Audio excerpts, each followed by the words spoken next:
Hey, what's up you guys, it's Connor, and today I'm going to be continuing my 2018 reading wrap-up with books 71 through something else. I'm not exactly sure. I think it might be like 93. It'll be in the title. These are the videos where I do all of my little mini brief reviews of all the most recent books that I've read. If you've missed any of the other parts, I will leave them down in the description as a playlist and you can check them out. But you guys know how these works, so let's just get started. The 71st book that I read in 2018 is Dragon Rider by Cornelia Funke. I did an individual book review for this and I'll leave that up in the card symbol if you want to check it out. This follows a dragon named Fire Drake, a brownie named Sorrel, and a little boy named Ben. Together they're trying to find this place where the dragons can go and live in peace and not have to deal with humanity, because humanity is slowly getting closer and closer to where the dragons have been hiding. It follows them on their journey as they go from place to place and meet tons of magical creatures and just have a ton of fun. I ended up enjoying this novel. It's one of those books that doesn't really read up. You're not going to like it as much if you're an adult, but if you're the target audience, you would absolutely love it. Like if I were 9 years old and reading this book for the first time, I would have freaking loved it so much, but I'm an adult, so I didn't love it as much. I wish that it was a little bit more dangerous, a little bit more thrilling, but it was just very safe. So I ended up giving this book 4 stars because I think that kids would absolutely love this book, and it's very good for the target audience. I just don't think that adults will also really enjoy this unless they've already experienced the story and are going back and there's a nostalgia factor for them. Then I think they would still really enjoy it. It has a very classic children's fiction style to it. So even if you haven't read this book, you can still kind of get some of that nostalgia because it reads very similarly to a lot of the books that we read when we were kids. Ended up giving this one 4 stars. The next book I read is actually a novella. I read Beneath the Sugar Sky by Shauna Maguire. This is the 3rd book in the Wayward Children series, and this one is actually a sequel to the first book in the series, And Every Heart a Doorway, I believe is what that one's called. The second book ended up being kind of a prequel book that followed a different character. This one follows a different character. Her name is Cora. She's fat, so there is some fat rep in this. The series follows children that have gone to other worlds through portals, so they've already experienced their portal fantasies and then they ended up coming back to our world and they don't want to be in our world. So they all end up at this one school because the family members don't really want to deal with these children saying that they've been to these magical places and basically sounding crazy. And at the school they're trying to cope with living in our world again, but also they're trying to get to their doors and to go back to their different fantasy worlds that they grew up in. In this one, as I said, we follow this girl named Cora, and I don't even know how to describe the plot without going into spoilers. I don't want to spoil anything from the first book, but I really enjoyed this one. I really liked the world that we got to go to. I think that in this book, we're getting a lot more information about the different worlds and the different ways that they are connected to each other. We learn a little bit more about what makes a door appear for a child and why they come back and what would make the door open again. We get to go to a nonsense world, which I thought was really fun because I liked learning all of the different nonsensical rules and how they're only nonsense to us because we live in our world. In their world, it all makes sense. So I really loved all of those things. I ended up giving this book 4 stars because I did really enjoy it, and I will definitely be continuing with this series when the next book comes out. Did it already come out?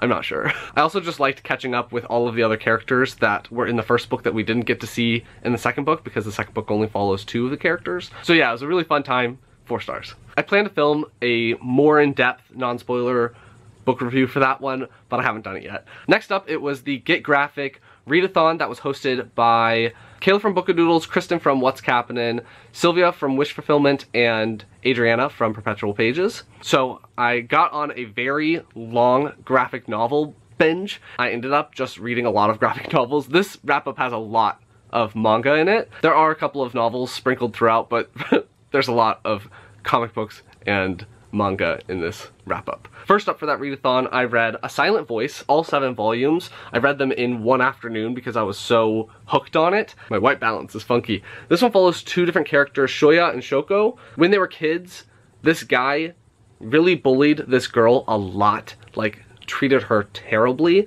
and you get to see that in the first volume, how bad it is and how terrible he makes her life. It actually follows them a few years later when he is now depressed. It kind of turned the tables on him and he is now treated terribly. So he wants to go and make amends with this girl because he feels bad about it and he wants to make it up to her. And then it just follows their journey from there. She doesn't make it the easiest to make it up to her. I'm gonna do a non-spoiler book review of this whole series because I think it deserves its own video. Shoko is deaf, so there is some deaf rep in here, and the reason why this guy was picking on her when they were kids was because she is deaf and she was other, so it's just terrible. And I feel like this does a really good job of realistically depicting all of these different situations, how the teachers would respond, how the teachers would feel about her, how the other students would feel about her, and how she herself would feel by all of these people treating her like that. I just freaking loved this so much. I ended up giving all of the volumes in the series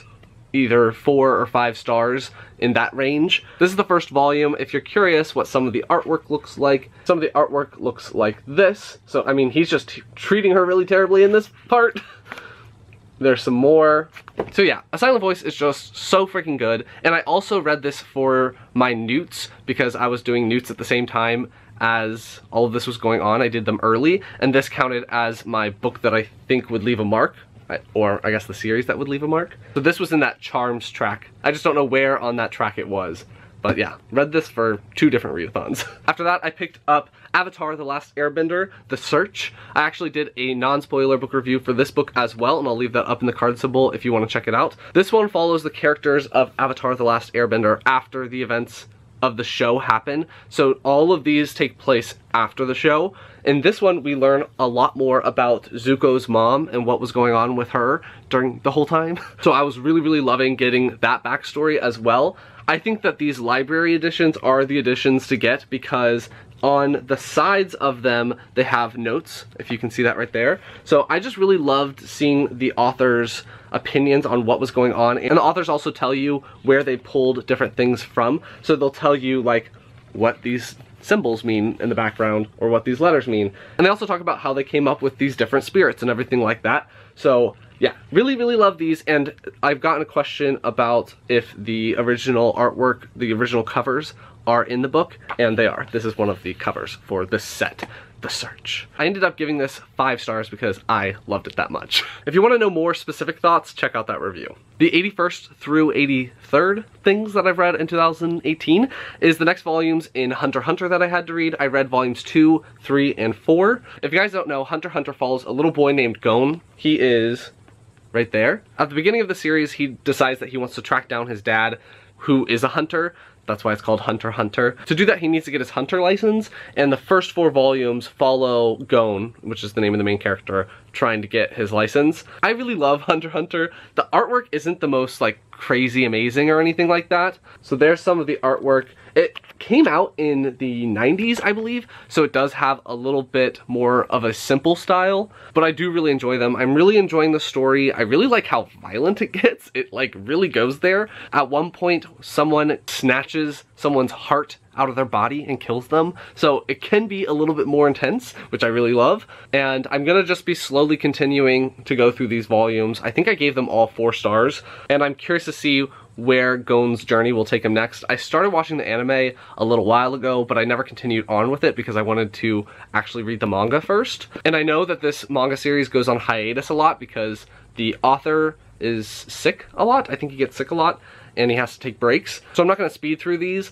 but I'll slowly acquire them and go through them. But yeah, I definitely like this one a lot. That was everything that I read for the Get Graphic readathon that happened over a weekend. So after that, I jumped back into reading a couple of novels. The first one I read was Us Against You by Frederick Bachman. This is the second book in the Beartown series. If you guys don't know, Beartown is my favorite book ever. So I was really, really excited when the publishing company sent me Us Against You to read ahead of time, but I ended up taking this one a lot slower than I was thinking I was going to. When I read Beartown in like a day, and this one, I wanted to take my time with it. I wanted to take notes while I was reading it so that I could do a review for you guys, which I still have not filmed, but I will be filming here soon. So it took me like 2.5 weeks to read this book, but I frigging adored it. I don't like it as much as I loved Beartown, but it's still so freaking good. Beartown follows a bunch of different characters that live in Beartown. In their town, hockey is what is the blood of the town.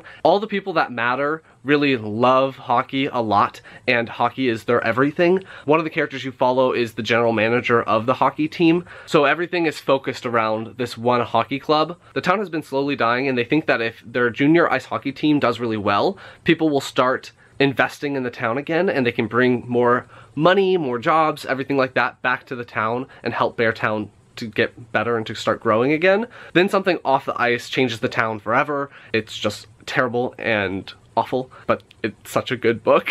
If you want to know more of my thoughts on Beartown, I did a review. I'll leave that up in the card symbol. But this one follows that story pretty directly. I think that there's only like a couple of weeks in between the ending of Beartown and this one, or maybe not even. You continue to follow a lot of the same characters that you followed in the first book, but there are a couple of characters that it focuses in on more. In this book, we get a lot more perspective from Leo, who is the son of the general manager. We also get a lot more perspective from Benji. We got some in the first book, but this one I think is kind of really about Benji and Leo. You also follow this politician character that brings a different feel to this book, because the first book is really just focusing on hockey and this big event that happens, and I don't want to spoil the book, so I'll stop talking about it.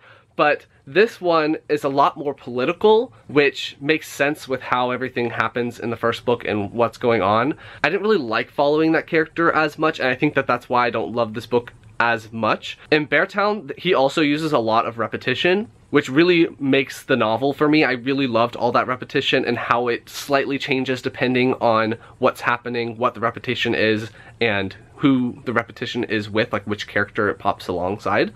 I think that this book ended up being a little bit too repetitive, and it started to grind my gears a little bit, but I still haven't fully formed all of my thoughts on this book. I haven't even rated it on Goodreads yet because I don't know what I'm gonna rate it, but I still really loved it. I just didn't love it as much. I freaking love the series. I love Frederick Bachman's writing. His writing is so good, but I think that this one just wasn't as good as Beartown. So that's why it sounds like I'm really disappointed, but I'm really not. I really did love this. One thing, though, that I will say that kind of was throwing me out, which might contribute to me not being as excited about it, was this one had a lot of mistakes in it because it's an arc and it was uncorrected or whatever. So it was throwing me out when I was getting all of these different mistakes. Oh, there's one other thing. The word choice of the narrator was kind of weird. So there's this gang that's in Beartown, and they basically run the town however they want, and they threaten people and everything like that. So it's not the greatest of people, but you end up like loving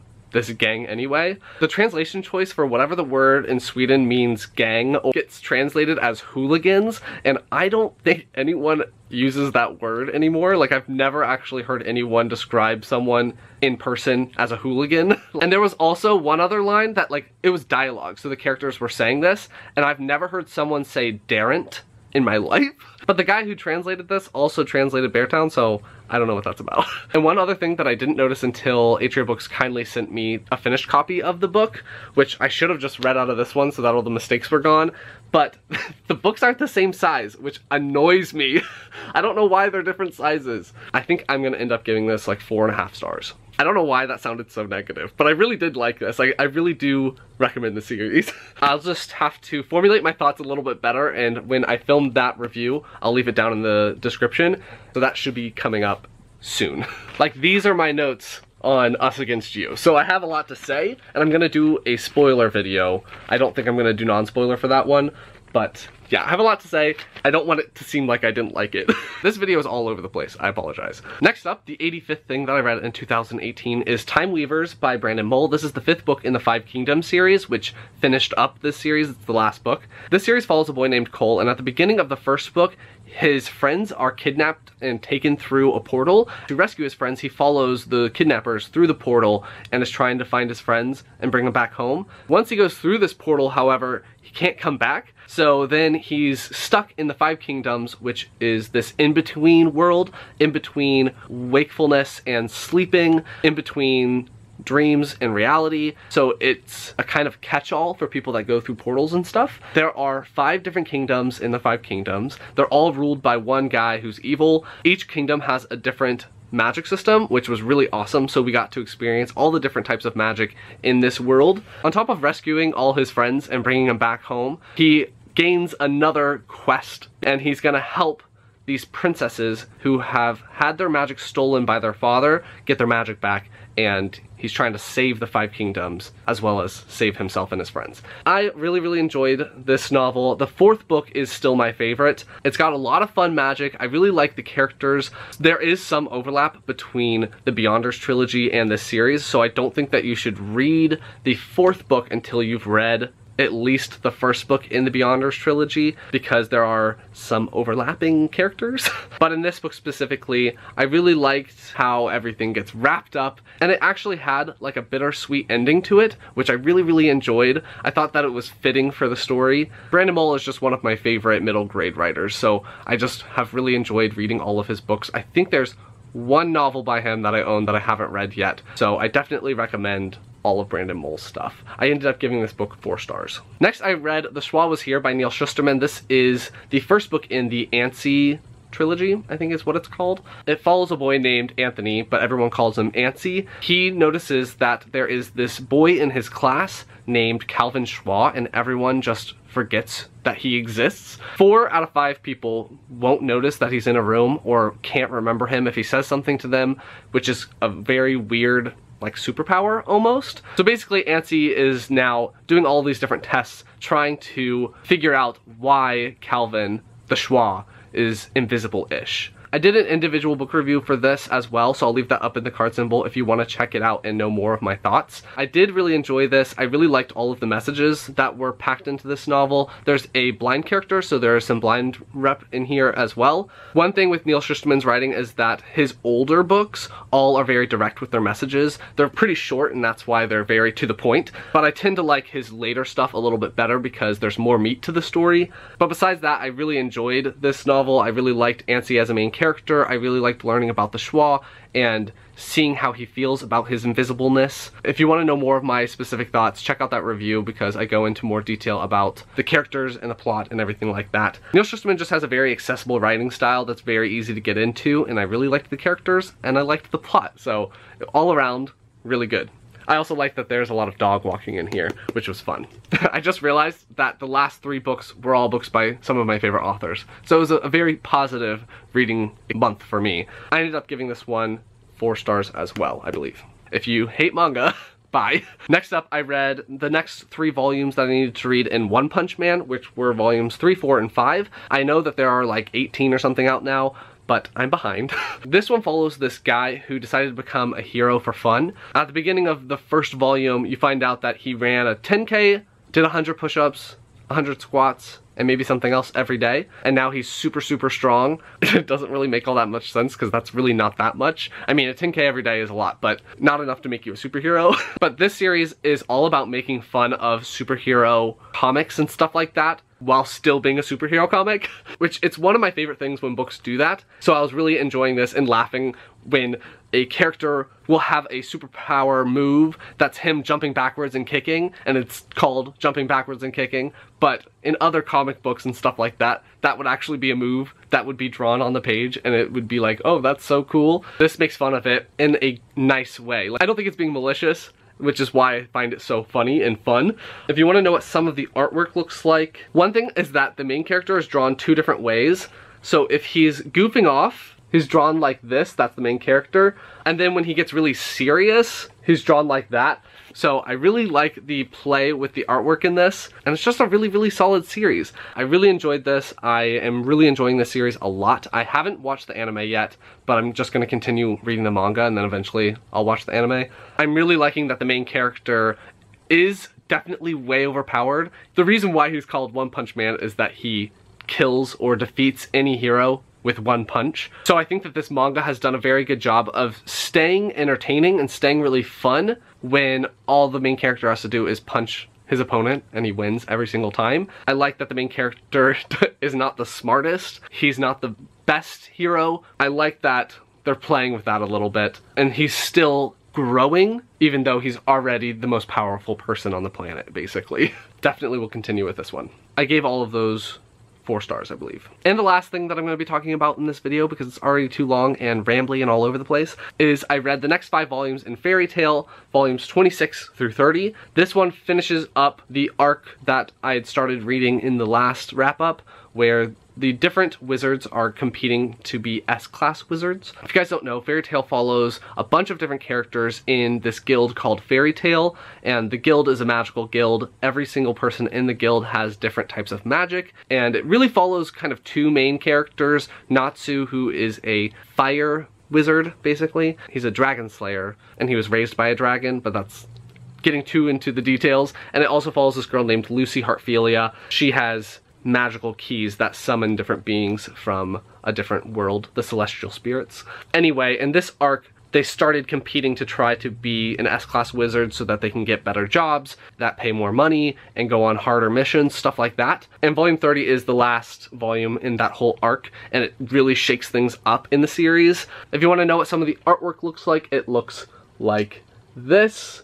One thing I will say about Fairy Tail, though, is in these volumes there was actually a lot of fan service, which means that all of the guys are mostly shirtless all the time and they're ripped, and all the women have huge breasts and are very sexualized. So if you don't like fan service, I don't think you'll really like this section of the Fairy Tail manga series. There is fan service throughout it, but this was especially bad. I don't know why, but I love Fairy Tail. I love how great of friends they are. It's all about friendship. Like, this whole series is very friendship heavy, and I love it for that. And I feel like I'm just hanging out with friends when I'm reading these. I love Fairy Tail. I ended up giving, I think, volume 27 or 28 3 stars, and the rest of them were 4 stars for me. I'm really curious to see where the series will go next. I have watched past this point in the anime, but not too much farther than that, so it'll be interesting to actually get some new material that I haven't already experienced before. One thing that I do really like is the back of each manga has a note from the author, and he talks about different difficulties that he's had while making the series. He'll talk about mistakes that he's made and everything like that. So I really enjoy reading them to get all of that behind the scenes stuff. It really makes you realize how tough it is to write manga all the time. You basically have like no life. I like that this author kind of addresses his mistakes. People will ask him over and over again about something that happened earlier on in the series, and he's like, yep, I screwed up on that, sorry. And I like that he's self-aware, that he knows that there are problems with like plotting in this story. Like, there are a lot of plot holes. It's just for fun, and I've been enjoying it for that. So those are the next things that I read in 2018. Sorry this video was so rambly. If you liked it though, please give it a big thumbs up and comment down below if you've read any of these. Do you have any manga recommendations for me? Because I'm always looking to pick up more. Anything else you want me to know, leave it down below, and I will talk to you guys next time.